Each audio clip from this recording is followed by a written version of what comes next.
Next speaker is Jim Enloe.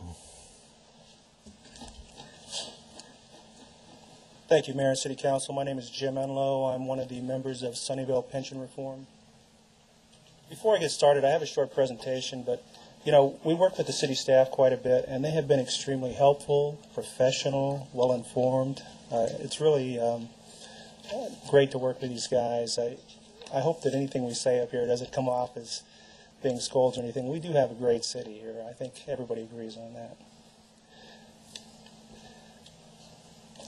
Can we switch to the presentation? So I wanted to start with some comments from Governor Gray Davis. This is a man that, was thrown out of office 10 years ago. Has had a lot of time to reflect on what went right and what went wrong. And his specific comments here about the pension issues and how wildly wrong and optimistic some of the projections were have really been borne out over time. And say what you want about Governor Gray Davis, but look at what he says here.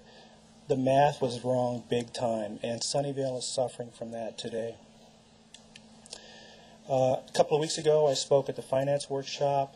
I didn't think the budget was very conservative. I have some reason for believing that. I put up the sales tax, what happened in the past, and what the city is projecting in the future. And I apologize, it says budget. It's really just a 20-year plan. It's not a budget.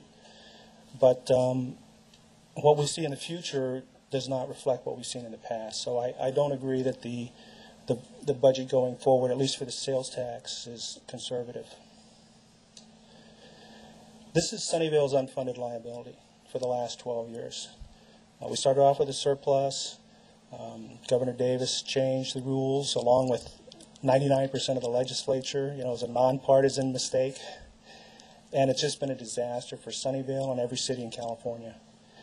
The trend is clear. There's no change in this trend in up markets and down.